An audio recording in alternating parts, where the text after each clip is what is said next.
नमस्कार, मैं हूं संजय शर्मा। आप देख रहे हैं 4 PM यूपी। कोई जोशी कैसे ऐसा हो सकता है कि 2 साल पहले वो बता दे कि केजरीवाल केस में छूट जाएंगे। राजीव नारायण शर्मा की भविष्यवाणी कमाल की है। 2 साल पहले ही उन्होंने बता दिया था और आज जो बताया है वो आपको चौंका देगा। इजराइल का मोदी का दौरा उन्हें कैसा भारी पड़ने वाला है, क्या है राहुल गांधी और कांग्रेस का भविष्य, सारी बातें राजीव जी के इस शो में। चलते हैं राजीव नारायण जी के पास।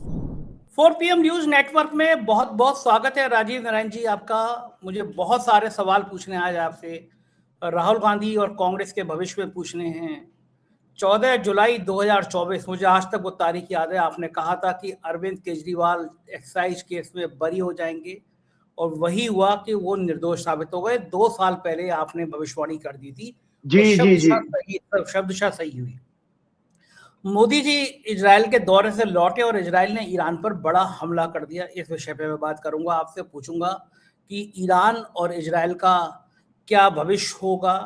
क्या आपने कहा था ग्रहण पड़ने हैं, इसका पूरी दुनिया में अशांति होगी, उसका क्या असर पड़ेगा। और आज मैं आपसे पूछूंगा कि चंद्रग्रहण है 3 तारीख को, इसका क्या असर है। तो बात शुरुआत ठीक करता है। हूं मैं अरविंद केजरीवाल के भविष्य फल से। 2 साल पहले आपको दिख गया था कि अरविंद केजरीवाल निर्दोष साबित होंगे। ऐसा कौन सा ग्रह था, पहली बात। दूसरी बात, ऐसा कौन सा ग्रह था जिसमें अरविंद केजरीवाल को 6 महीने जेल में रहना पड़ा। आखिर ये भी तो कष्ट था। और ये आपको कैसे पता था कि ये केस में निर्दोष साबित हो जाएंगे। हनुमान जी से ये डायरेक्ट कनेक्शन का राज भी बता दीजिए आप। ये 1 डेढ़ 2 साल पुरानी आगे क्या हो रहा है, ये आपको पहले से पता कैसे चलता है। बहुत अच्छी बात संजय जी। एक तो पहली बात मैं आपको बता देता हूं, मुझे बहुत खुशी हो रही है। कल मैंने अपने डॉटर से भी कहा, जो लंदन से मैं थी, अभी आई हुई है। तो मैंने कहा बेटा देखो, इससे ज्यादा एक्यूरेट कोई सब्जेक्ट हो सकता है संजय जी, कि आपने देखा ना सक्सेसिव लिटिगेशन की प्रेडिक्शंस। मतलब अरविंद केजरीवाल की बेल भी उस समय मैंने प्रेडिक्ट की थी और राहुल गांधी की बेल भी प्रेडिक्ट की थी। आप दूसरे कोई है कोई ऐसी नॉलेज जो इस तरह की प्रेडिक्शन कर पाए? तो मैं आपको इसलिए बता रहा हूं कि ये देखो संजय जी, वो वीडियो भी मेरे एक जर्नलिस्ट फ्रेंड ने बनाई है उतने पोर्शन की, जहां मैंने भविष्यवाणी का पार्ट। अरविंद केजरीवाल को आप देखिए, मेरा ट्वीट दिखाइएगा कि क्या कोई देश में ऐसा ज्योतिषी या किसी भी प्रोफेशन में कोई आदमी ऐसा है संजय जी, जो रेजर शार्प तरीके से प्रिडिक्शन कर सके। 10:10 पे दर्शक देखिएगा, मैंने ट्वीट किया है कि आज सुप्रीम कोर्ट में जो मैटर अरविंद केजरीवाल का आएगा, उसमें अरविंद के और ग्रहों का कारण भी दिया है कि उनका भाग्येश जो है मंगल, जो भाग्येश और न्याय का कारक जो हमारी व्यक्तिगत कुंडली में 9वें घर का होता है, भाग्य स्थान, और न्याय जो हमको मिलेगा वो 9वां घर होता है। उसका स्वामी इनके 10वें घर में जा रहा है। 10वां घर होता है कर्म का, और वो चौथे घर को देखेगा। चौथे घर में इनकी वृश्चिक राशि है, जो उसकी मंगल की खुद की राशि है। तो मैंने उसमें लिखा कि चौथे घर में मतलब घर के सुख को जागृत कर रहा है। तो मैं अरविंद केजरीवाल की ये कुंडली दिखा रहा हूं दर्शकों के देखने के लिए। ये अरविंद केजरीवाल की कुंडली है और हमने पहले भी चर्चा की। अरविंद केजरीवाल का 16 अगस्त 1968 का जन्म है और अरविंद केजरीवाल के लिए आगे आने वाले समय इनकी वर्तमान में दशा शनि की चल रही है, जो कुछ दिन पहले वक्री हो गए। 15 नवंबर को मार्गी होंगे। अभी 2 दिन पहले इन्हें ईडी केस में सुप्रीम कोर्ट से जमानत मिली है। मैंने अपने पिछले प्रोग्राम में कहा था कि इनको रेगुलर इंटरिम बेल मिलेगी। ये घटना ठीक 12 जुलाई को इसलिए घटी क्योंकि मंगल इनका भाग्य से और जुडिशरी यानी न्याय का कारक है। जब इस दिन ये इनके पावर अथॉरिटी के 10वें भाव में प्रवेश करने जा रहा था, उसी दिन उनको रिलीफ मिली। अब मैं आपको एक बहुत बात बताने वाला हूं कि 14 जुलाई, दर्शक नोट कर लें, 14 जुलाई से आने वाली 14 जुलाई, आज तो 13 है, वो मतलब क्या नाम है, 14 ही है। आज ही से संजय जी अरविंद केजरीवाल की सूक्ष्म दशा मंगल की शुरू हो रही है। तो जो भी अगला पेंडिंग मैटर है, सीबीआई का पेंडिंग, शायद कोई 17 जुलाई लगी हुई है। तो 14 जुलाई से 11 सितंबर के बीच में ग्रहों का गोचर सूक्ष्म दशाओं के आधार पर संकेत दे रहा है कि इनको ईडी का केस फर्जी साबित होगा, इनको सीबीआई केस में भी बेल मिल जाएगी। तो उस समय मेरे पास समय कम था। दर्शकों ये देखो, हाथ से बना हुआ ये राइटअप है, ये हाथ से बना हुआ राइटअप है संजय जी। इसमें वो प्रेडिक्शन पार्ट लिखा हुआ है और ये दर्शकों ये है अरविंद केजरीवाल की हॉरोस्कोप। तो प्रेडिक्शन का पार्ट आप मेरे वीडियो में सुनिए, जो शॉर्ट वीडियो आपको बनाए, लेकिन मैं प्रेडिक्शन पढ़ के बताता हूं। 14 जुलाई 2024 से 14 सितंबर के ग्रहों गोचर के आधार पर ये ग्रह संकेत दे रहे हैं, इनका ईडी का केस फर्जी साबित होगा और इनको सीबीआई केस में भी मतलब ईडी का एक्साइज केस फर्जी साबित होगा और इनको सीबीआई और ईडी से बेल मिल जाएगी। तो आज आप ये देखिए कि इस प्रेडिक्शन में आपने ठीक पूछा कि इस समय इनको रिलीफ क्यों मिली है, तो ये एक राइट अप और मैं इसमें शेयर कर रहा हूं संजय जी, ये जरूर है। ग्रहों के द्वारा रिलीफ का संकेत। अरविंद केजरीवाल का जन्म डीओबी 16 अगस्त 1968 को हुआ है। अपने जुलाई सेकेंड वीक के प्रोग्राम 14 जुलाई 4 PM यूट्यूब चैनल में केजरीवाल के हॉरोस्कोप को डिस्कस करते हुए मैंने कहा था कि इनका ईडी का केस फर्जी साबित होगा। Small writeup is shared. मैंने सिर्फ कुछ घंटे पहले ही 12 जुलाई 2024 को ट्वीट करके प्रेडिक्शन की थी, इनको कोर्ट से रिलीफ मिलेगी, वो भी प्रेडिक्शन ठीक सफल हुई थी। वर्तमान में अरविंद केजरीवाल को ये आज के दिन 27 फरवरी को क्यों मिली, तो आज ज्योतिष के जानकार लोगों को बता देता हूं। आप इस अरविंद केजरीवाल की हॉरोस्कोप में ग्रहों की स्थिति देखिए। उनके लग्न में बुध, शुक्र, बृहस्पति और उनके 9वें घर में चंद्रमा और शनि है और 12वें घर में उनके सूर्य, उनका लग्नेश और मंगल है नीच का। राहु उनके 8वें भाव में और केतु उनके सेकेंड हाउस में। तो संजय जी 27 फरवरी को इनकी हॉरोस्कोप में दशा थी शनि चंद्र, मतलब 15 दिसंबर से ये शुरू हुई थी, 15 दिसंबर 2025 से जो 17 मार्च 2026 तक चल रही है। शनि और चंद्र दोनों ही इनके बर्थ हॉरोस्कोप में न्याय, जुडिशरी के भाग्य के 9th हाउस में प्लेस्ड हैं, जो इनको जुडिशरी से फेवरेबल जजमेंट को कंफर्म कर रहे हैं। इनके 7वें भाव प्रतिष्ठा इमेज, जिसमें गोचर में लग्ने सूर्य, 10th लॉर्ड शुक्र, सक्सेस के भाव का लॉर्ड बुध और भाग्येश मंगल, जो 23 फरवरी 2026 को मंगल कुंभ राशि में जैसे ही आया, मंगल इनकी कुंडली का 9th लॉर्ड है, 9th हाउस होता है जुडिशरी का। 23 तारीख को आया, देखिए 27 को उनको रिलीफ मिल गई है। सिंह लगन के लिए योग कारक ग्रह भी होता है, सटीक चीजें हैं। 27 फरवरी को चंद्र गुरु लाभ के भाव में थे, उस समय जिस दिन मिली है। चंद्रमा और बृहस्पति इनके 11th हाउस में थे, अचीवमेंट के हाउस में, और 7th हाउस को मतलब प्रतिष्ठा के हाउस को देख रहे थे। जिस तरह से नरेंद्र मोदी इन लोगों ने इन आम आदमी पार्टी के नेताओं को जेल में जबरदस्ती डाला, और आपने जो पूछा था कि भाई इनकी उनको जेल क्यों हुई, तो देखिए इनकी हॉरोस्कोप में जेल का योग भी है, जो मैंने पिछले प्रोग्राम में कहा था। लग्नेश का 12वें घर में जाना और कर्क राशि में है, कर्क राशि में वो सर्प दृष्टिकोण में भी है, तो इनकी हॉरोस्कोप में जेल का योग तो पक्का बना हुआ है। और आने वाले समय में, अब मैं आगे बताता हूं, जो हो गया आने वाले समय में अरविंद केजरीवाल का 17 मार्च 2026 से बाउंस बैक शुरू हो जाएगा। अरविंद केजरीवाल का एक और हॉरोस्कोप है, मैंने संजय जी इनके बारे में भी, इनके तो परिवार ने मेरे से, इनकी वाइफ, स्वयं वाइफ ने मेरे से अप्रोच किया था संजय सिंह के थ्रू। ये है मनीष सिसोदिया की हॉरोस्कोप। तो दर्शकों इन दोनों को ही रिलीफ मिली है, और इसके अलावा 23 लोगों को बरी किया गया है। तो मनीष सिसोदिया की जो हॉरोस्कोप मैंने हैंड रिटन आपको दिखाई है, 5 जनवरी 1972 का बर्थ है। शायद आपका भी 5 जनवरी का है क्या? हाँ, मनीष सिसोदिया तभी इतने योद्धा हैं। मैं 5 जनवरी, मनीष सिसोदिया 5 जनवरी, ममता बनर्जी 5 जनवरी, कल्याण सिंह 5 जनवरी, दीपिका पादुकोण 5 जनवरी, जितने 5 जनवरी को है सब योद्धा हैं, कोई हल्का आदमी नहीं है, सब मोर्चा संभालते हैं। जी गुरु गोविंद सिंह जी भी सवा लागते एक रहा तब मैं चिड़ियों से मैं बाज रहा हूँ, तब मैं गुरु गोविंद कह रहा हूँ। तो 5 जनवरी वाले होते ही योद्धा हैं। जी बिल्कुल। तो 5 जनवरी 1972 को मीन लग्न, सिंह राशि, जन्म नक्षत्र पूर्व फागुनी, और इनकी वर्तमान में राहु में शुक्र दशा चली है, जो 6 दिसंबर 2025 से शुरू हुई और 6 दिसंबर 2028 तक चलेगी।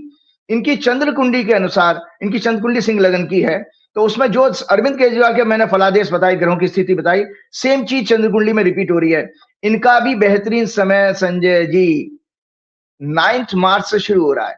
तो अरविंद केजरीवाल का 17 मार्च से और 9th मार्च से इनका मनीष सिसोदिया का एक अच्छा समय शुरू हो रहा है।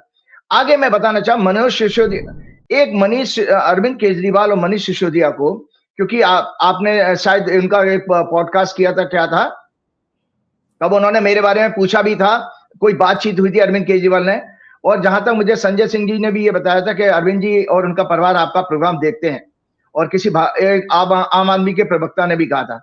तो आज आपके प्रोग्राम के माध्यम से मैं एक बहुत बड़ी बात अरविंद केजरीवाल को कहने वाला हूं। देखिए, लीडर का आप भावुक हैं, बहुत अच्छी बात है। हमारा देश भावुक इमोशनल लोगों का देश है। हम लोग बेसिकली इंडियंस बहुत इमोशनल होते हैं। तो लीडर का हम लोग फिर भी किसी नेता को अपने को रोते हुए देखना अच्छा नहीं लगता है। अरे क्या बात कर रहे हैं, कैसी बात कर रहे हैं? हमारे प्रधानमंत्री कम से कम 10 बार रो चुके हैं, विदेश में जाकर रो चुके हैं। आप कह रहे हैं जो लीडर हैं, विश्वगुरु हैं हमारे प्रधानमंत्री जी, देश के इतने सालों से प्रधानमंत्री हैं, वो इतनी बार रो चुके तो कोई बात नहीं है। केजरीवाल एक बार रो दी तो आप उनके ऊपर कमेंट कर रहे हैं। नहीं, वो उनका रोना तो ढोंग वाला है, वो तो ग्लिसरीन के आंसू वाले हैं। नरेंद्र मोदी तो ग्लिसरीन वाले आंसू वाले हैं, उनका रोना तो थर्ड क्लास बकवास है। लेकिन मैं इसलिए बता रहा हूं, ग्रहों के आधार पर आपको बता रहा हूं, संदेश देना चाहता हूं। और मैंने कहीं पढ़ा था, किसी ने मुझे बताया था कि अरविंद केजरीवाल, मनीष सिसोदिया और संजय सिंह तीनों के तीनों क्या नाम है, नई दिल्ली में कनॉट प्लेस में जो हनुमान जी का मंदिर है, प्राचीन 11वीं शताब्दी का मंदिर, वहां तीनों दर्शन करने गए थे ये रिलीफ मिलने के बाद में। तो मैं जो बात कहना चाह रहा हूं संजय जी, ज्योतिषी के मतलब प्रोग्राम तो देखेंगे तो पहुंच जाने। अरविंद केजरीवाल, मनोज सिसोदिया को एक आचार्य के रूप में मैं उनकी हॉरोस्कोप के ग्रह योग के बेस पर मेरी एक सिंसियर सलाह है, एक आचार्य की सलाह है। ये लोग अपनी मूल प्रकृति, इनकी मूल प्रकृति, दोनों की हॉरोस्कोप में मूल प्रकृति क्या है? अटैक करने की है। अटैकिंग एंड एग्रेसिव पॉलिटिक्स को मेंटेन करें। अगर ये अटैकिंग, देखिए हम सबका एक मूल स्वभाव होता है, जिस समय आप मूल स्वभाव से हटते हो तो आपको फेलियर मिलता है। आप देखिए, आप पीछे धकेल दिए जाओगे। जैसे आपका, मेरा मूल स्वभाव है अटैक करने का है, कोई बात नहीं, कुछ जिंदगी में कुछ भी हो, जेल जाए, कुछ भी हो जाए, उससे क्या फर्क पड़ता है। लेकिन हमको मूल स्वभाव नहीं छोड़ना चाहिए। जैसे शेर का मूल स्वभाव क्या है? डोमिनेट करना, अटैक करना। जिस दिन शेर अगर अटैक करना बंद कर दे तो जंगल के जानवर खाके उसको खा ले जाएंगे। ठीक है, तो अरविंद केजरीवाल को है कि इनको डिफेंसिव पॉलिटिक्स नहीं करनी चाहिए, तभी इन्हें अपने भाग्य का पूरा पुण्य प्राप्त होगा। या देखिए, डेस्टिनी के अकॉर्डिंग अगर चलोगे तो, अगर डिफेंसिव हो गए तो भाग्य। जैसे ही आना, जब ये जेल से छूट के आए थे और विधानसभा के चुनाव में प्रचार किया था, या लोकसभा के चुनाव में, उसमें भी कह रहे हैं कि मुझे आप जेल जाने से आप ही लोग बचा सकते हो। ये थोड़ा एक डिफेंसिव स्टेटमेंट था, ऐसा नहीं देना चाहिए। तो अरविंद जी, मेरी बात आज डायरेक्ट मैं आपको एड्रेस करते हुए बोला हूं, और मनीष सिसोदिया, आप दोनों लोग अटैक करिए और एग्रेसिव होइए, लोगों को इकट्ठा करिए, उन सारे भाजपा प्रवक्ताओं को, और नरेंद्र मोदी, अमित शाह के घर का हजारों लाखों की भीड़ के साथ घेराव करिए, और शांतिपूर्ण ढंग से होना चाहिए। ये सलाह क्यों दे रहे हैं आप? आपको नेता है जो आप सलाह दे रहे क्योंकि हैं? वो अटैक करने के, आप सलाह क्यों दे रहे हैं आप? मतलब आपको पता नहीं मोदी जी की समस्या क्या, उनका घर घेरने की बात कर रहे हैं आप? ये गलत भड़का रहे हैं आप, सबको मुकदमा दर्ज। नहीं, भड़काने की बात नहीं है, भड़काने की बात नहीं है। ऐसा चाणक्य ने, चाणक्य क्या करता है, वो पुरानी कहावत है, मत चूके चौहान। अरे भाई, ये आचार्य होते थे जब वो अटैक करने की सलाह देते थे। आपके ग्रह गोचर अच्छे हो तभी आप रिस्क ले सकते हो बाबूजी। अभी अरविंद केजरीवाल का और मनीष सिसोदिया को ये घेराव करने का, भड़काने का जो ये काम कर रहे हैं, नहीं, अरे घेराव करना और क्या नाम, प्रदर्शन करना आपका संवैधानिक अधिकार है, प्रदर्शन करना। क्योंकि आपके नेताओं को किस तरह से बदनाम किया। मनीष सिसोदिया 2 साल लगभग जेल में रहे हैं, और अरविंद केजरीवाल भी 5-6 महीने जेल में रहे। तो ये सब चीजें आप ये कह सकते हैं कि भाई ज्योतिष के हिसाब से गांधीवादी तरीके से, शांतिपूर्ण तरीके से धरना दे दो। आप घर घेरने की बात कर रहे हैं, ये तो सत्ता को चुनौती दे रहे हैं। और ज्योतिषी का काम कब से सत्ता को चुनौती देना हो गया? मोदी जी अभी मैंने क्या कहा, डंडा मारा है एकदम, मोदी जी साहब एकदम खफा रहते हैं। नहीं, मैंने अभी क्या बताया आपको? आचार्य, देखिए, आचार्य चाणक्य को सुनिए। अगर आप आचार्य चाणक्य को फॉलो करेंगे, जितने भी आचार्य हुए हैं, वो हमेशा राजा को उस समय अपने शत्रु को अटैक करने की सलाह देते थे जब उसके ग्रह बहुत अच्छे होते थे। तो ज्योतिषी का ही रोल है, और कोई दूसरा नहीं बता सकता। कोई भी, या तो आपके पास गुप्तचर एजेंसियां होंगी, या ज्योतिषी बिना गुप्तचर एजेंसियों के, बिना खुफिया एजेंसियों के काम कर सकता है। तो ग्रहों के आधार पर मैं बता रहा हूं। इसके अलावा आम आदमी पार्टी की भी हॉरोस्कोप में आज चर्चा कर लेता हूं, क्योंकि ये विषय यहीं से शुरू है। आम आदमी पार्टी की हॉरोस्कोप है। इसकी हॉरोस्कोप 26 नवंबर 2012 को ये बनी थी। मकर लग्न, मेष राशि की। इनकी वर्तमान में दशा शुक्र, शनि और जुपिटर की चली है 24 मई 2026 से। आम आदमी पार्टी की दशा जब शुक्र में बुध दशा शुरू होगी, तब ये पार्टी एक जबरदस्त रूप में बाउंस में करेगी। तो देखो, सीक्वेंस पकड़िए। अरविंद केजरीवाल का, मनीष सिसोदिया का मार्च में बाउंस में करने का टाइम आ रहा है, और इनकी पार्टी मई में। तो दोबारा, जैसे अरविंद जी ने वो कहा ना कि अगर मोदी जी मैं हिम्मत है तो दोबारा चुनाव करा के देखें, 10 सीटें अगर आ जाए तो राजनीति छोड़ दूंगा, ये उनके बयान थे। तो 10 सीटें आ जाए राजनीति छोड़ दूंगा, ये उनका एग्रेसिव पॉस्चरिंग है। इसी चीज को तो मैं कह रहा हूं, आप अटैक करिए उनकी पॉलिसीज, उनका भाई देखिए संजय जी, छोटे छोटी बातों पर उनकी डिग्री से लेकर के अरविंद केजरीवाल और संजय सिंह पर जाने क्या कार्रवाई हुई थी, फर्जी डिग्री जो मांग ली थी उससे मतलब गुजरात हाईकोर्ट तक ने उनके ऊपर कार्रवाई की थी और उनका पेनल्टी भी लगाई थी इन लोगों के ऊपर। तो आप attack is the best defence माना गया है हमारी पॉलिटिक्स में, तो कम से कम इनकी भी चंद्र कुंडली में मंगल बृहस्पति की उग्र, क्योंकि जो आम आदमी पार्टी की भी मूल स्वभाव क्या है, इनकी चंद्र कुंडली में मंगल बृहस्पति की उग्र हिंसक राशि धनु में है और इस कुंडली में मंगल लग्नेश होकर भाग्यस्थान में है। अतः इस पार्टी को भी अपनी सफलता सुनिश्चित करने के लिए अटैकिंग एग्रेसिव अप्रोच रखनी चाहिए। इन्हें अमित शाह, मोदी, गोदी मीडिया, भ्रष्ट जांच एजेंसियों के अफसरों, भाजपा प्रवक्ताओं को एक बड़े जनसमूह के साथ शांतिपूर्ण तरीके से, आप गांधीवादी कह रहे हैं, मैं कह ही रहा हूं शांतिपूर्ण तरीके से, संविधान के अनुसार घिराव करना चाहिए। इनकी अलग अलग सोशल मीडिया पोस्ट से ट्रोलिंग करके इनकी प्रतिष्ठा, इनकी काली करतूतों का पर्दाफाश करना चाहिए। मोदी शाह पर इस्तीफे का दबाव बनाकर दिल्ली छोड़ने पर मजबूर कर देना चाहिए इन दोनों को। सभी विपक्ष, मजदूर संगठनों, छात्र संगठनों, किसान संगठनों, आदिवासी, दलितों, महिलाओं के एक बड़े जनसमूह के द्वारा अमित शाह, मोदी, भाजपा और उनकी पेरेंट ऑर्गेनाइजेशन आरएसएस भारतीय संस्कृति, धर्म, राष्ट्रवाद के नाम पर एक कोड़ और एक कैंसर की तरह से, कोड़ होता ना, ये कैंसर और कोड़ की तरह से बन चुकी है, जिसे देश को, देशवासियों को बचाने के लिए जड़ से खत्म करना अब बहुत ज्यादा आवश्यक हो गया। इन लोगों ने देश को, देखो संजय जी मैं सच बता रहा हूं, मैं आपने 2 प्रोग्राम में ब्रेन की कंडीशन बताई थी, ब्रेन की एक मेडिकल रिसर्च बताई, आज मैं साक्ष्य पेश कर रहा हूं। साक्ष्य जो टाइम्स ऑफ इंडिया की रिपोर्ट है, आप उसकी आंखें खुलेगी, जो मैं कह रहा था वो कैसे।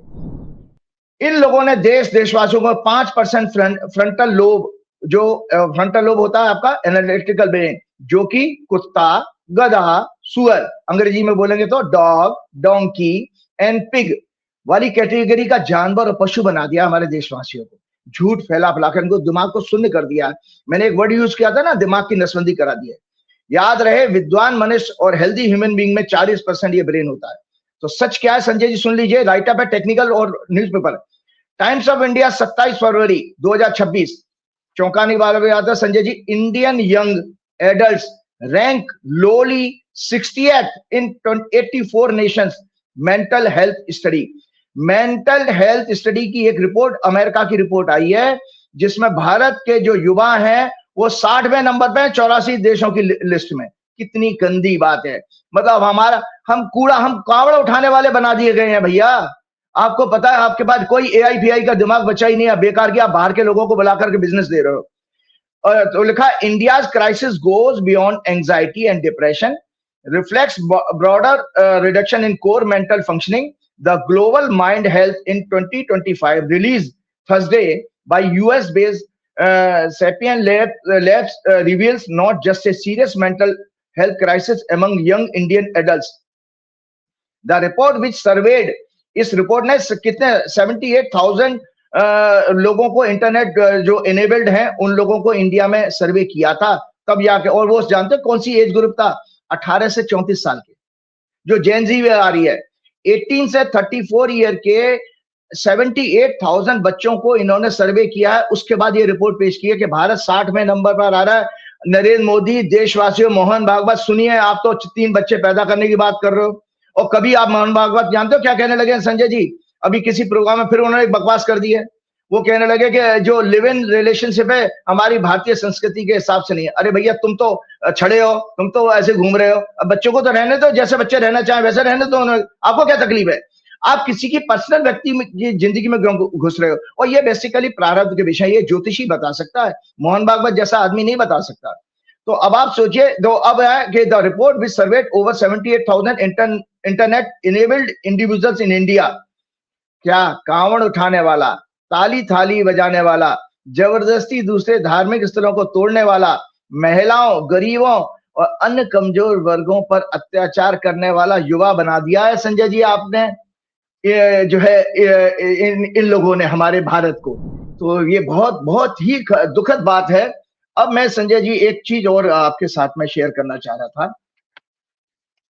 एक तो मैं राहुल गांधी का बात आपको, आपने जो प्रश्न भी मेरे से पूछ लिया है, सबसे पहली बात है कि आज फिर से मैं राहुल गांधी की हॉरोस्कोप इसलिए दिखाना चाह रहा हूं कि कहीं आपको ये न लगे कि जो कार्रवाई अभी नरेंद्र मोदी ने और उनकी सरकार, उनकी एजेंसी ने हिमाचल में वो पहुंच गए बिना जो है क्या नाम है मतलब सूचना के, वहां की हिमाचल की पुलिस को कॉन्फिडेंस में लिए और वहां से लोगों को उठाया, किस तरह से विरोध प्रदर्शन करने की चीज को उन्होंने, जो एआई समिट में हुई थी, और क्या बनाया, तो उसमें एक आप लोगों के मन में स्वाभाविक मतलब एक थॉट आ जाना स्वाभाविक है कि कहीं हमारी कांग्रेस की या राहुल गांधी की जो है लड़ाई कमजोर तो नहीं हो जाएगी। तो आज उसको मतलब फिर से दोबारा बता, ये राहुल गांधी की हॉरोस्कोप जो लगातार मैंने आपको शेयर की है। तो आज राहुल गांधी की हॉरोस्कोप में ये ट्रांजिट दिखा दिया मैंने। तो संजय जी, जो ग्रहों की स्थिति रेड इंक से बनी हुई है, वो एज ऑन टुडे क्या नाम है 23 फरवरी से जो ग्रहों की स्थिति राहुल गांधी की चंद्र कुंडली में बनी है वो मैं दिखा रहा हूँ। ये देखिए रेड से, और ब्रैकेट में टी लिखा है, टी फॉर ट्रांजिट, मतलब ट्रांजिट कहते हैं वर्तमान में ग्रह दशा। तो इसमें क्या है, स्टेट ऑफ माइंड इनकी, जो मैंने पहले कहा कि जो ये मून चार्ट क्या बताता है, state of mind, decision making. तो मैंने पहले ही आपका प्रोग्राम में बताया, he is a true statesman, aggressive है, क्लियर है, डिसाइसिव वर्किंग है, attitude with full of positivity, दृढ़ निश्चय भी है। राहुल गांधी का अटैक, दर्शकों सुन लो आपके लिए, कि ये जहां जितने मर्जी उनके युवा कांग्रेस के अध्यक्ष को बंद कर ले, 23 फरवरी से 23 फरवरी 2026 से और एग्रेसिव होगा। मंगल के, क्योंकि मंगल इनके थर्ड हाउस में आ गया राहु के साथ में, मंगल के थर्ड हाउस में राहु के साथ होने से, चंद्र कुंडली में, कंफ्यूज ना हो दर्शक, मैं लग्न कुंडली डिस्कस नहीं कर रहा हूं, मंगल के थर्ड हाउस में राहु के साथ होने से उनके पास विदेशी षड्यंत्र, देश को लूटने वाले, देशद्रोह के और इलेक्ट्रॉनिक सबूत उपलब्ध होंगे। आपको पता है कि उन्होंने अभी प्रेस कॉन्फ्रेंस की थी, और आपके पिछले 2 प्रोग्राम पहले मैंने पहले ही कहा था, आपको याद है, आपने रिपीट भी किया था संजय जी, मुझे याद है कि आपने कहा था कि राहुल गांधी के पास और सबूत आएंगे और कांग्रेस और अटैक करेगी, और वही हुआ कि जो अनिल अंबानी के कुछ खुलासे और हुए, हरदीप पुरी की बेटी के इन्वेस्टमेंट एप्स्टीन के साथ और एप्स्टीन के लोगों के साथ भी आए हैं, वो सब आप लोग चर्चा कर चुके हैं। तो मैं, ये रहा राहुल गांधी के सवाल। एक और चीज मैं आप कांग्रेस को बता देता हूँ, ये कांग्रेस की हॉरोस्कोप है। देखिए, अब आम आदमी पार्टी तो आई गई है, उनका अपना अलग तरह से लड़ने का एक स्टाइल है आम आदमी पार्टी का, उनका अलग है। और लेकिन कांग्रेस की कुंडली में मैं बार बार आपको कह रहा हूं, पिछली साल संजय जी इनकी फरवरी से या जनवरी से इनकी दशा शनि की शुरू हुई है, तब से देखिए कांग्रेस पार्टी में फाइट करने की पावर आ गई है, जबरदस्त सड़कों पर उतर रहे हैं लोग, और काफी हद तक उन्होंने किया। तो दर्शकों, 7 मार्च डेट नोट कर लीजिएगा, 9 मार्च को पार्लियामेंट सेशन का, बजट सेशन का दूसरा पार्ट शुरू होने वाला है। ये बहुत ज्यादा एग्रेसिव होगा, बहुत ज्यादा। एक तो आम आदमी पार्टी को जो उनके नेता जो वरीय हुए हैं, और इसी तरह से देखिए बैक टू बैक इनको ह्यूमिलेशन आया नरेंद्र मोदी को। राहुल गांधी का केस भी तो कोर्ट ने जो है खारिज किया था। आप बेशक उसके लिए हाई कोर्ट में अपील कर दो, वो फेस सेविंग है, वो आप अपने चेहरे को बचाने की कोशिश करो, इमेज को। तो संजय जी, 7 मार्च 2026 से जो कांग्रेस की कुंडली में दशा शुरू हो रही है, शनि, केतु और जुपिटर इनके 4th हाउस में बैठा है, और आज भी 4th हाउस से ही ट्रांजिट कर रहा है। कांग्रेस की जो भी स्टेट के राज्य के चुनाव आ रहे हैं 7 मार्च के बाद, उसमें कांग्रेस का प्रेजेंस, कांग्रेस की जो है परफॉर्मेंस अच्छी होगी, और कांग्रेस जो है फिर जो है एक केंद्र में सत्ता बनाने की देशवासी को होप देगी। मैं आपको बार बार बता रहा हूं, अरविंद केजरीवाल की पार्टी कितना ही आप मेहनत कर लें, अरविंद केजरीवाल की पार्टी का जो मैंने जब हॉरोस्कोप देखा, और अरविंद केजरीवाल को जब मैं एनालिसिस करता हूं संजय जी, तो उनका मूल रूप से चैरिटेबल वर्क के रूप में ज्यादा अच्छा उनका परफॉर्मेंस आएगा। लेकिन डिप्लोमेसी और क्या नाम है आपके जो जितने भी सेंटर के मुद्दे हैं, या जो सरकार को घेरने के जो जितने विषय हैं, उसमें आम आदमी पार्टी इतनी सफल नहीं हो सकती। रीजन बीइंग, क्योंकि इनका जुपिटर और सूर्य का कनेक्शन है जो कांग्रेस की कुंडली में 410 एक्सिस में। तो जो ट्रू सेंस में डेमोक्रेसी है, गवर्नेंस है, वो जितनी अच्छी कांग्रेस की होगी कभी आम आदमी पार्टी की नहीं हो सकती। आम आदमी पार्टी के जो सोशल वर्क है उस रूप में आएगा, क्योंकि अरविंद केजरीवाल की कुंडली में 9th लॉर्ड और लग्ना लॉर्ड 12वें घर में बैठे। दर्शकों, ये हवा में बात नहीं कर रहा हूं, मैं तुक्का नहीं बोल रहा हूं। उनके 9वें घर का लॉर्ड 9th हाउस से चैरिटेबल इंस्टीट्यूशन आता है, और उनका लग्नेश मतलब पर्सनैलिटी, 12वें घर में बैठा, 12वां घर होता है चैरिटी का। तो इसीलिए बिजली, पानी, सड़क, इस विषयों पर तो वो बहुत अच्छी राजनीति कर सकते हैं, बेटर देन कांग्रेस।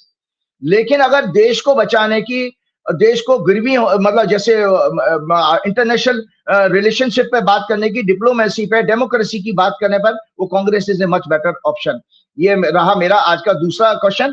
तीसरा क्वेश्चन मैं आप ये लेना चाहता हूँ, भाई मोदी जी गए क्यों थे वहां इजराइल? वो इजराइल तो 2017 में भी गए थे। उसने एप्स्टीन ने लिखा था कि भाई वो तो नाचे थे, गाए थे, वो बहुत खूब सारा उनका मजाक और उनके मीम्स भी बने हैं। तो आज संजय जी इस टेक्निकल विषय को मैं बहुत अच्छे ढंग से समझा रहे हैं। मैंने हॉरोस्कोप बनाई है, ये भारत की कुंडली का मैं ग्रहों को बैठा दिया मैंने। जिस दिन मोदी जी ने 25 फरवरी को यात्रा की है इजराइल की, यहाँ देख लीजिए ऊपर लिखा हुआ है मोदीज इजराइल विजिट 2026। इसका देश और देश की राजनीति पर क्या फर्क पड़ेगा? क्या मोदी जी की सत्ता बचेगी? क्या मोदी जी अपनी सत्ता को बचाने के लिए गए? तो आज मैं इस टेक्निकल सब्जेक्ट को एस्ट्रोलॉजिकल एनालिसिस के रूप में आपके सामने एक्सप्लेन करने जा रहा हूँ। तो फर्स्ट ऑफ ऑल दो पैरामीटर होते हैं संजय जी, डिप्लोमेसी का, सॉवरेनिटी का। हम बात करते हैं ना सॉवरेनिटी की, बहुत सारे आज के युवा बच्चों को ये शब्द सर से ऊपर से निकल जाते हैं, आम आदमी के भी। तो मुझे थोड़ा सा उसको समझाना था कि डिप्लोमेसी को एक बार दोबारा। तो डिप्लोमेटिक और सॉवरेनिटी के केस में ये पूरी यात्रा विफल साबित हुई है और होगी एस्ट्रोलॉजिकली। क्यों होगी आगे मैं पढ़ के बताता हूँ। ये लिखा है राइटर, ये लिखा है क्या मोदी की इजराइल यात्रा 25-26 फरवरी 2026 डिप्लोमेसी सॉवरेनिटी के लिए एक बहुत बड़ा खतरा है।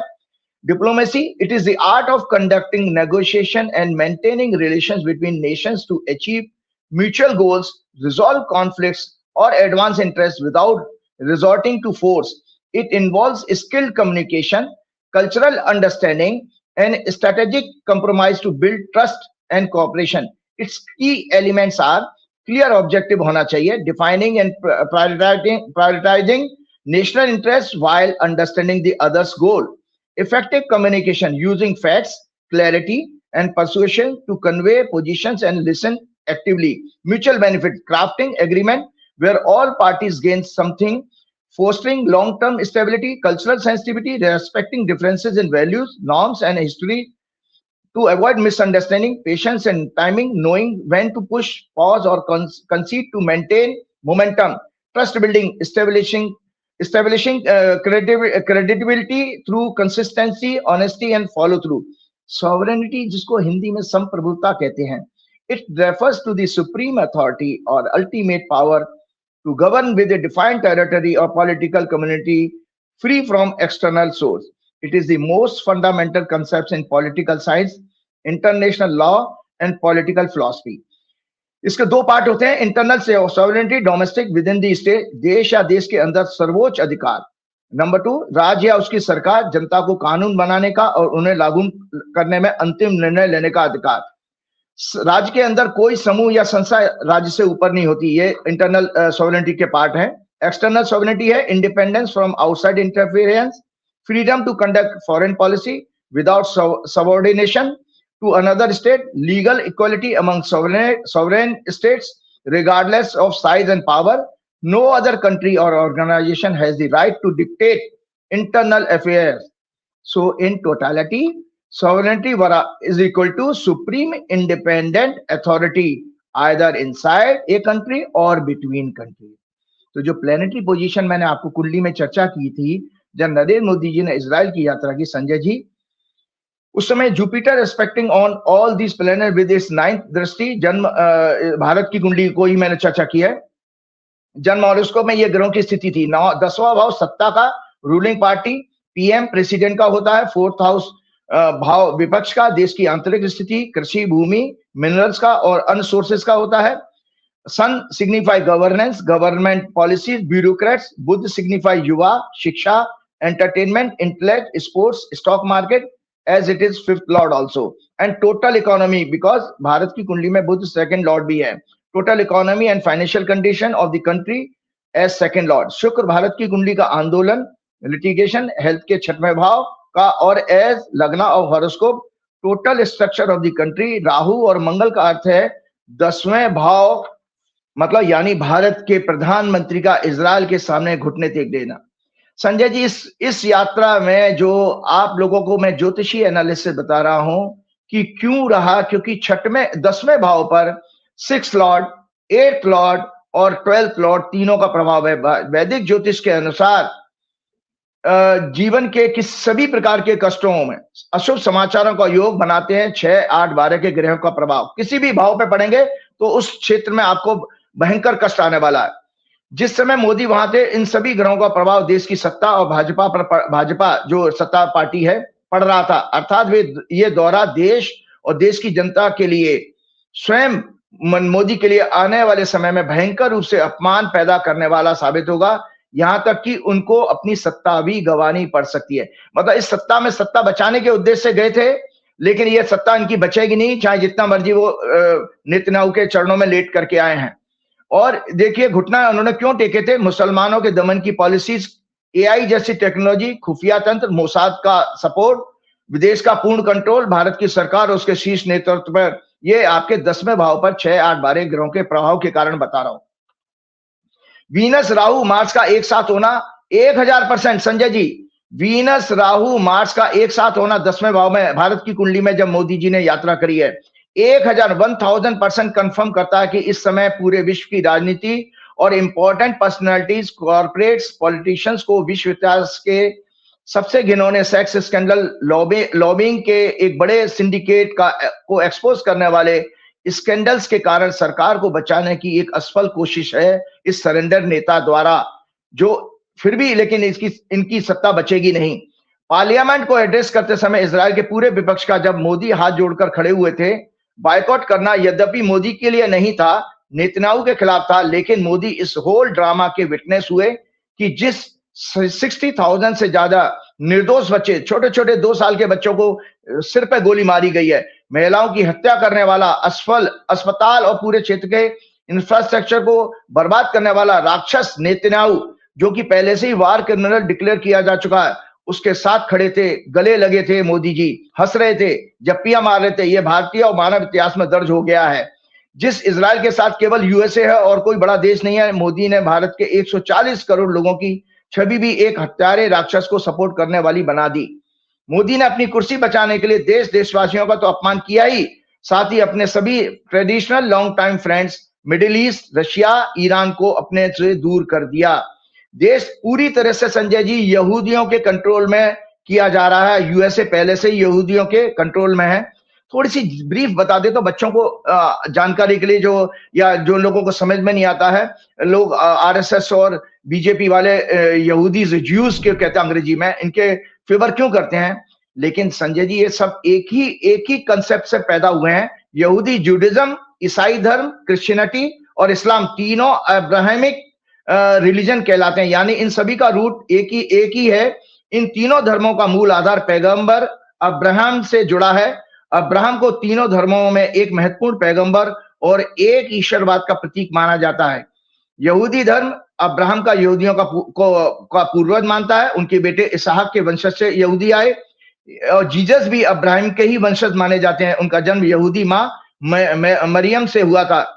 इस्लाम में ईशा को भी एक बड़ा पैगंबर माना जाता है। अब्राहम के बेटे इस्माइल के वंशज से अरब और मुसलमानों का संबंध है। संजय जी एक चीज और भी बताता हूं कि आपके यहाँ जब मोदी जी यात्रा कर रहे थे, इसका भी एक मायने बनता है, क्योंकि जब हम भारत की कुंडली में जिस समय यात्रा हो रही थी, बार बार देख रहे हैं कि 10वें घर पे 6, 8, 12 ग्रहों का प्रभाव है, कितना खतरनाक है आने वाले समय में। उसको मैं एक साक्ष्य के साथ में इंफॉर्मेशन के साथ आपको बता रहा हूं। मेरी हेडिंग है ये, दर्शकों ये जरूर ये शेयर कर लीजिएगा। एप्स्टीन अभी भी जिंदा है। ट्रंप के बेहद नजदीकी हार्वर्ड लुटनिक कॉमर्स सेक्रेटरी एक यहूदी हैं और प्रमुख अमेरिकन बिजनेसमैन हैं। इसी समय, ठीक जिस समय मोदी जी इजराइल में थे, नेतन्याहू से नाक रगड़ रहे थे कि ट्रंप से कहकर के उनकी सत्ता बचा दी जाए। ट्रंप के और इधर आपका कॉमर्स सेक्रेटरी अमेरिका का जो एक स्वयं यहूदी है और वो यहां पर आकर वो बिजनेसमैन भी है, वो आपके कॉमर्स मिनिस्टर से मिल रहा है, कुछ ट्रेड की बातें कर रहा है। हालांकि उसने ये कहा था कि वो शादी के लिए इसलिए आया है। ट्रंप के एडमिनिस्ट्रेशन में मैक्सिमम डिप्लोमेट्स भी बिजनेसमैन हैं या रह चुके हैं। इन्होंने टैरिफ पॉलिसी को, ये मिस्टर लुटनिक ने टैरिफ पॉलिसी को बनाने में एक महत्वपूर्ण भूमिका निभाई है। वे ट्रंप के अमेरिका फर्स्ट टैरिफ एजेंडा के सबसे बड़े सपोर्टर रहे हैं। इन्हें टैरिफ स्ट्रक्चर का आर्किटेक्ट कहा जाता है। ये जेफरी एप्स्टीन जो कि यहूदी था, वो भी कि न्यूयॉर्क सिटी में ईस्ट 71st स्ट्रीट पर नेक्स्ट डोर नेबर थे, एकदम घर से घर लगा हुआ था, उनका पड़ोसी थे और उसके बेहद नजदीकी भी थे, जो सज्जन अभी भी आपका कॉमर्स सेक्रेटरी है अमेरिका का। 2012 में लुटनिक ने अपनी वाइफ, चिल्ड्रन और नैनीज को के साथ एप्स्टीन के प्राइवेट आइसलैंड पर लंच और विजिट किया, फैमिली वेकेशन। 2013 में इसी व्यक्ति ने, जो कॉमर्स सेक्रेटरी अमेरिका का है, 2013 में दोनों ने एक बिजनेस वेंचर में इन्वेस्ट किया। इनकी 2014 तक बिजनेस डीलिंग कंटिन्यूड रही है। 2015 में लुटनिक ने एप्स्टीन को हिलेरी क्लिंटन फंड रेजर के लिए इनवाइट किया। 2017 में एप्स्टीन ने लुटनिक के सम्मान में डिनर के लिए $50,000 अमेरिकन डॉलर डोनेट किए एप्स्टीन ने। 2018 में लुटनिक ने एप्स्टीन से फ्रिक कलेक्शन एक्सपेंशन के बारे में हेल्प मांगी। 10 अगस्त 2019 को एप्स्टीन अपनी जेल की सेल में 6-6:30 बजे सुबह मरा हुआ मिला। तो ये क्या हो रहा है कि आप एक यहूदी देश की यात्रा करने जाते हो, एक यहूदी अमेरिका का कॉमर्स सेक्रेटरी आपके यहाँ आता है और देश को, हमारा प्रधानमंत्री देश को और हमारा कॉमर्स मिनिस्टर देश को बेचने की बात कर रहा है। अब मैं सबसे बड़ी बात चौंकाने वाली लेकर आया हूं, ये कि ये इस चीज का हमारे क्या नाम है, बीजेपी की कुंडली से क्या मतलब निकल रहा है। क्योंकि बीजेपी की कुंडली में इस समय संजय जी जो दशा आ रही है, ये जो ग्रहण पड़ रहा है, ये 3 मार्च को जो ग्रहण पड़ रहा है, ये बीजेपी के लिए, और मैंने जैसे शायद आपको बताना भूल गया था कि ये आपके ईरान के लिए भी ज्यादा अच्छा नहीं है, और जो वॉर पहले से हो चुका। 3 मार्च 2026 को चंद्र ग्रहण पड़ रहा है, 3:20 है। ये पूरे भारतवर्ष में दिखाई देगा और इससे क्या है, पब्लिक परसेप्शन 3rd हाउस में ये बनता है सिंह और कुंभ की राशि में, जिसमें सिंह राशि में चंद्रमा केतु होंगे और कुंभ राशि में बुध, वक्री, सूर्य, राहु और मंगल, जो 8 भारत के मतलब कर्क लगन की कुंडली बनती है। कर्क लगन में ये बनेगा। भारत की कुंडली का लग्न शनि मंगल दोनों से पीड़ित है। It represents entire cabinet country as a whole. Earthquake, प्राकृतिक प्रकोप का अशुभ योग, हवाई दुर्घटना, रेल दुर्घटना, सड़क दुर्घटना में महत्वपूर्ण लोगों के दुखद समाचार आने के योग है। जनता का सरकार को उखाड़ फेंकने के लिए व्यापक और उग्र आंदोलन दिखाई दे रहा है इस ग्रहण के कारण, जिसमें पुलिस, पैरामिलिट्री फोर्सेस के दुरुपयोग से लोगों, जैन जी के कुछ दुखद समाचार आने का भी अशुभ योग है। PM, cabinet minister and other prominent लोगों के सेक्स, करप्शन स्कैंडल्स में रिजाइन करने का भी योग बन रहा है भारत की कुंडली में, क्योंकि ये कुंभ राशि जो है 10वां हाउस बनता है। साथ में मैं भाजपा की कुंडली भी दिखा देता हूं संजय जी। ये भाजपा, क्योंकि भाजपा की कुंडली में चंद्रमा की दशा चल रही है, इसलिए चंद्र ग्रहण भाजपा के लिए सबसे ज्यादा इफेक्टिव है, सबसे ज्यादा भाजपा। तो ये देखिए भाजपा की चंद्र कुंडली है। और आप देखिए संजय जी, भाजपा की वृश्चिक लगन की चंद्र कुंडली है। उनकी जन्म की कुंडली में भी केतु और बुध 4थे घर में है। बृहस्पति, शनि, मंगल वक्री, बृहस्पति वक्री, शनि वक्री, मंगल वक्री राहु के साथ है। और उनका 7th हाउस में 12वें घर का लॉर्ड शुक्र है। 4th house afflicted by Saturn means हिंसा के द्वारा सिंहासन खाली कराना। संजय जी, इसका मतलब समझ रहे हैं मैंने क्या वर्ड यूज किया, कि ये सत्ता जबरन छोड़ेंगे, जबरन इनसे सत्ता छीनी जाएगी। ये भाजपा की कुंडली में योग है और ग्रहण इसको कंफर्म कर रहा है।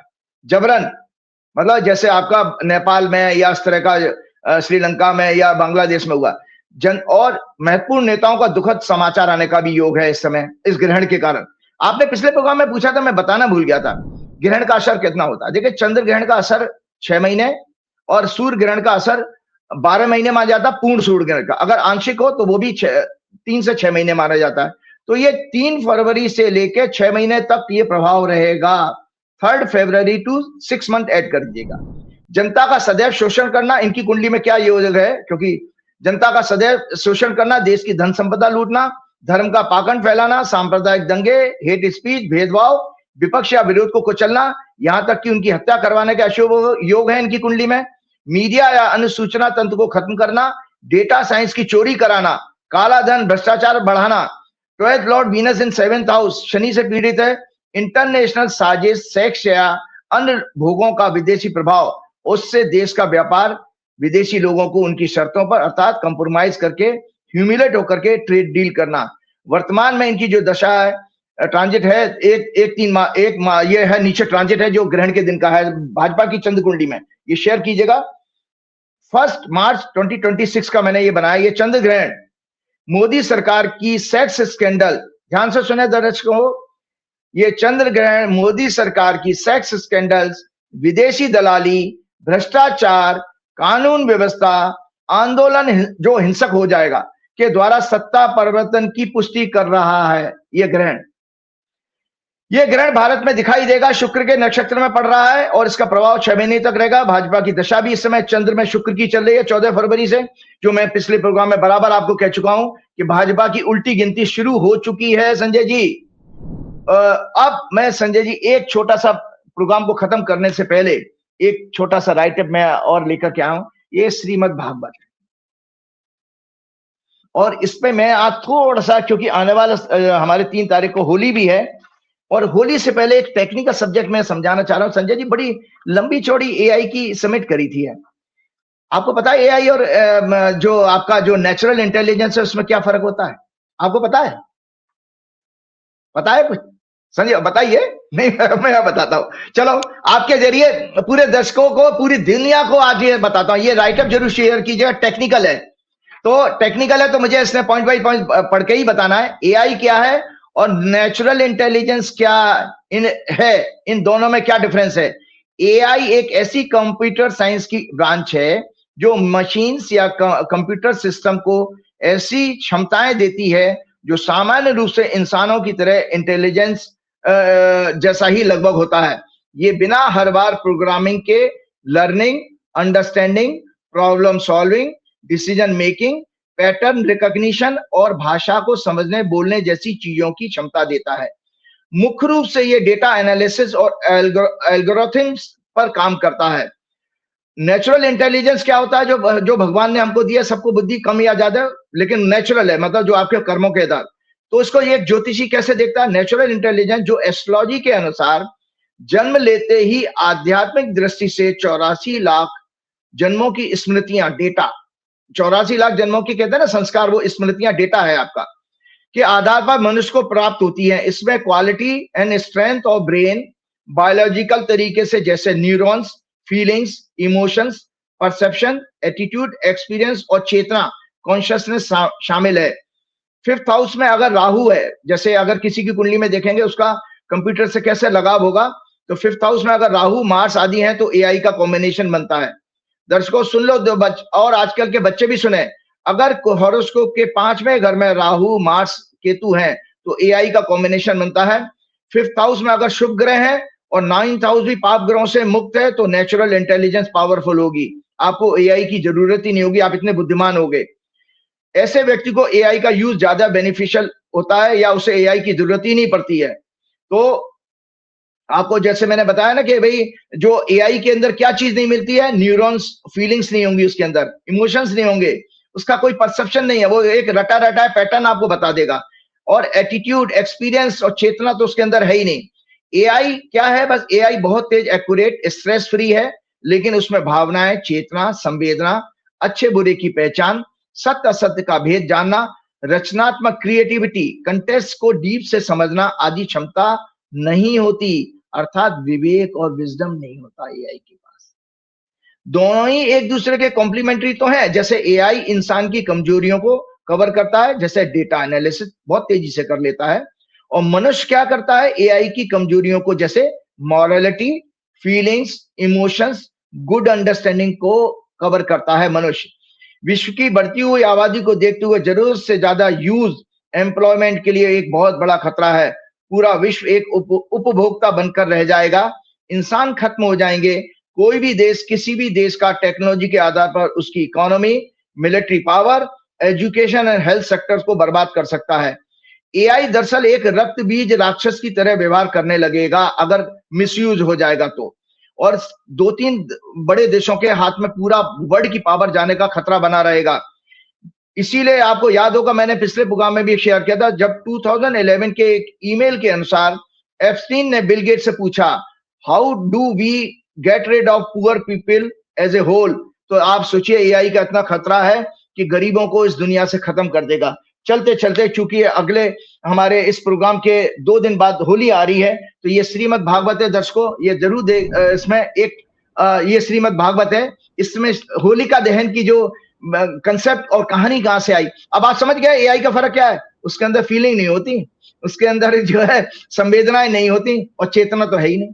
तो मैं आज ये राइटअप है होली का सांस्कृतिक और आध्यात्मिक महत्व क्या है, इसके साथ ही मैं अपना प्रोग्राम समाप्त करना चाहूंगा। होली भारतीय संस्कृति का एक अत्यंत लोकप्रिय, रंगीन और उल्लासपूर्ण त्योहार है जो केवल रंगों का उत्सव नहीं बल्कि गहरा सांस्कृतिक और आध्यात्मिक महत्व रखता है। सांस्कृतिक महत्व क्या है? होली फागुन मास के आसपास की पूर्णिमा को मनाई जाती है, जब शीत ऋतु खत्म होकर वसंत ऋतु का आगमन होता है। ये प्रकृति के नवीनीकरण, फूलों की बहार, नई ऊर्जा का प्रतीक है। इस दिन लोग जाति, वर्ग, धर्म और उम्र के भेदभाव को मिटाकर एक मंच पर आते हैं। रंग खेलते समय अमीर गरीब, छोटा बड़ा सब एक समान हो जाते हैं। यह सद्भाव, प्रेम, भाईचारा और क्षमा करने का संदेश देता है। पुरानी शत्रुता, कटुता और मनमुटाव को भुलाकर नए सिरे से संबंध जोड़ने का अवसर देता है होली के दिन लोग एक दूसरे के घर जाते हैं, गले मिलते हैं, मिठाई बांटते हैं और सामाजिक एकजुटता को बढ़ावा देते हैं। आध्यात्मिक क्या है? हिरण्यकश्यप का नाम सुना है आपने? संजय जी सुना है? सुनाइए। बुराई पर अच्छाई की और परमात्मा की अनन्य भक्ति की विजय। बुराई पर अच्छाई की और परमात्मा की अनन्य भक्ति का आपको उदाहरण बता रहा हूं संजय जी। हम तो हनुमान जी की सेवा में, और देवता चित्त न धरई, हनुमत से ही सब सुख करई। तुलसीदास जी कहते हैं मुझे तो और कोई देवता मेरे दिमाग में चढ़ता ही नहीं, मेरे समझ में ही नहीं आता आपके अलावा। तो क्या है? श्रीमद् भागवत पद्म पुराण जो अभी मैंने दिखाई थी, श्रीमद् भागवत के स्कंद 7, पद्म पुराण, विष्णु पुराण के अनुसार हिरण्यकश्यप नाम के एक राक्षस ने तपस्या करके ब्रह्मा जी से यह वरदान प्राप्त कर लिया कि उसका वध ना मनुष्य से हो, ना पशुओं से हो, ना देवता से, ना राक्षस से, ना दिन में, ना रात में, ना घर के अंदर, ना घर के बाहर, ना अस्त्र से, ना शस्त्र से हो, ना पृथ्वी पर हो, ना आकाश में हो। हिरण्यकश्यप महर्षि कश्यप प्रजापति और उनकी पत्नी दिति के पुत्र थे। उनकी पत्नी का नाम कायादुथा था। उनके कई पुत्रों में से एक पुत्र प्रहलाद हुए जो भगवान विष्णु के परम भक्त थे। उनकी बहन का नाम होलिका था, इसीलिए होलिका दहन कंसेप्ट आता है। वरदान प्राप्त करने के बाद वो अत्यंत अहंकारी हो गया, जैसे हमारे मोदी जी सत्ता पाने के बाद अहंकारी हो गए ना, तो इसी तरह से जैसे और हो गया, उसको ये भ्रम पैदा हो गया संजय जी, वो भी नॉन बायोलॉजिकल कहने लग गया था मोदी जी की तरह से। उसको ये भ्रम पैदा हो गया कि अब वह अमर है और सर्वशक्तिमान है। उसने तीनों लोगों स्वर्ग, पृथ्वी, पाताल पर विजय प्राप्त की, देवताओं को हराया, इंद्र का राज छीन लिया और स्वयं को ही भगवान घोषित कर दिया। ठीक ऐसे ही नरेंद्र मोदी ने गोदी मीडिया, जुडिशरी, कॉन्स्टिट्यूशनल इंस्टीट्यूशन, जांच agencies, police, ED, CBI, IT पर कब्जा कर रखा है और अपने आप को नॉन बायोलॉजिकल बना रखा है नरेंद्र मोदी ने। और कहने लगे कि कभी केदारनाथ की गुफाओं में ध्यान करने का ढोंग रचते हैं, कभी रामलला को उंगली पकड़कर चलाकर ले जाने का ढोंग रचते हैं, कभी सोमनाथ मंदिर में नगाड़ों बाजों के साथ रोड शो, कभी उज्जैन में महाकाल कॉरिडोर में पाखंड, कुंभ में गंगा स्नान का पाखंड, पार्लियामेंट के उद्घाटन के समय सेंगोल डंडा लेकर के चलने का पाखंड, और कभी हनुमान जी को पतंग में उड़ाने का पाप, रामायण महाभारत को काल्पनिक कहानी कहने का, शास्त्रों का अपमान। ये मोदी जी ने लगातार किया है क्योंकि वो हिरण्यकश्यप जैसे गुण आ गए थे उनके अंदर। तो हिरण्यकश्यप का अंत सुन ले मोदी जी कैसे हुआ था, तो आपको भी पता लगेगा भगवान ने आपके लिए भी कुछ लिख रखा है। आपका अकाउंट कैसे क्लोज करेंगे भगवान।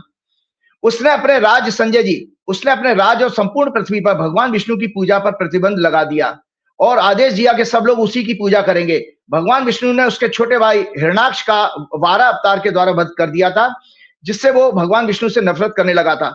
उसका सबसे बड़ा पुत्र प्रहलाद बचपन से ही भगवान विष्णु का परम भक्त था। वह अपने पिता को भी भक्ति का उपदेश देता था और निरंतर भगवान विष्णु का भजन करता था। हिरण्यकश्यप को यह बर्दाश्त नहीं हुआ, उसने प्रहलाद को कई बार मारने का प्रयास किया, जहर देकर, सांपों से कटवाकर आदि, लेकिन भगवान नारायण की कृपा से वह हमेशा बचा। अंत में उसने अपनी बहन होलिका, आ गई अब आपको होलिका दहन, अंत में उसने अपनी बहन होलिका, जिसे अग्नि में ना जलने का वरदान प्राप्त था, से कहा कि वो प्रहलाद की गोद में बैठकर आग में बैठ जाए। लेकिन अग्नि में होलिका तो जल गई, लेकिन प्रहलाद फिर भी बच गए, भगवान विष्णु ने बचा लिया। अंत में हिरण्यकश्यप ने प्रहलाद से पूछा, अगर मोदी अमित शाह मुझे बुलाएंगे, वो पूछेंगे तुम्हारे हनुमान जी कहाँ है, तो मैं ऐसे ही जवाब दूंगा जैसे प्रहलाद ने जवाब दिया। सुन ले रहे मोदी जी के बिना आपका खाना ही हजम नहीं होता है, बड़ी समस्या। तो सुन लीजिए, मोदी जी अमित शाह सुन लीजिए, आप अगर जिस दिन मुझे बुलाओगे तो मैं यही कहने वाला हूँ जो ये प्रहलाद के साथ हुआ था। अंत में हिरण्यकश्यप ने प्रहलाद से पूछा, तेरा विष्णु कहाँ है? प्रहलाद ने कहा, वह सर्वत्र है, इस महल के खंबे में है। क्रोधित होकर हिरण्यकश्यप ने खंबे पर प्रहार किया। उसी क्षण खंबे से भगवान विष्णु नरसिंह अवतार, जिसमें आधा उनका शरीर नर का था और आधा सिंह का था, के रूप में प्रकट हुए। उन्होंने हिरण्यकश्यप को उठाकर अपनी जांघ पर रख लिया, थाइस के ऊपर रखा, और थाइस पर रखा तो देखो जो उसको वरदान प्राप्त था, कैसे उन्होंने तोड़ा, उसका तोड़ निकाला विष्णु जी ने। जांघ पर रखने का मतलब है ना पृथ्वी पर और ना आकाश में, और संध्या काल में उसको मारा था, तो ना दिन था ना रात था। द्वार की दहलीज पर, मतलब घर की दहलीज पे मारा था, ना घर के अंदर ना घर के बाहर। और अपने नाखूनों से, क्योंकि उसने वरदान प्राप्त किया, ना शस्त्र से ना अस्त्र से, तो भगवान विष्णु ने नरसिंह अवतार ने अपने नाखून से उसका पेट फाड़ दिया, पूरा पेट चीर दिया था। तो संध्या काल, और अपने नाखूनों से उसका पेट चीर कर उसे मार डाला, उसकी हत्या कर दी। हिरण्यकश्यप अहंकार, अधर्म, ईश्वर विरोध, सत्ता, और यहाँ पर क्या है, नरेंद्र मोदी के लिए सत्ता का दुरुपयोग, नैतिकता की मृत्यु का प्रतीक है। और प्रहलाद निश्चल भक्ति, स्पॉटलेस डिवोशन और ईश्वर समर्पण, टोटल सरेंडर का प्रतीक है। होलिका दहन हमारे अंदर के अहंकार, क्रोध, ईर्ष्या, नकारात्मकता, पापों को अग्नि में भस्म करने का प्रतीक है। होलिका दहन के बाद रंग खेलना आत्मशुद्धि और नई शुरुआत का प्रतीक है।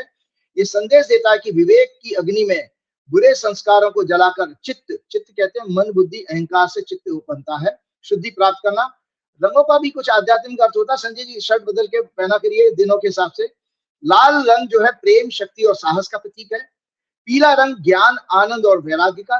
हरा रंग प्रकृति, नवजीवन और संतुलन का। नीला कृष्ण जैसी शांति और अनंतता का। रंग खेलना अपने ऑरा को मजबूत करके विभिन्न आध्यात्मिक चक्रों को जागृत करने का माध्यम है। होलिका दहन की रात्रि में संजय जी, एक जैसे शिवरात्रि, दीपावली और नवरात्रि, कृष्ण जन्माष्टमी, इसी तरह होलिका दहन भी सिद्धि प्राप्त करने का एक दिन माना गया शास्त्र में। होलिका दहन की रात्रि में साधना करने से अनेक सिद्धियों की प्राप्ति का योग शास्त्रों में बताया गया है। इसके साथ फिर चलते चलते वही बात कि जैसे वो हिरण्यकश्यप ने भक्त प्रहलाद से पूछा विष्णु कहाँ है, तो मैं फिर वही हनुमान जी की बात करने चलते हुए बोलता, श्री गुरु चरण सरोज रज निज मन मुकुर सुधार, वर्ण रघुवर विमल जसु जो दायक फल चार, बुद्धिहीन तनु जान के सुमिरो पवन कुमार, बल बुद्धि विद्या देव मोह हरऊ कलेश विकास, सब शुक्ल तुम्हारी सरना तुम रक्षक काहू को डरना। जय श्री राम, जय हनुमान। ये थे राजीव नारायण जी। और मैं फिर अंत में वही अनुरोध करूंगा, नीचे ज्वाइन बटन लगा हुआ है, अगर आप चाहते हैं 4 PM इतनी निर्भीकता के साथ सत्ता की आंखों में आंखें डालकर बात करें, तो ज्वाइन बटन को दबाइए। सिर्फ 200 रुपए की हमारी आर्थिक सहायता करिए, हम मजबूती के साथ आपकी बात कहते रहेंगे। शुक्रिया, थैंक यू।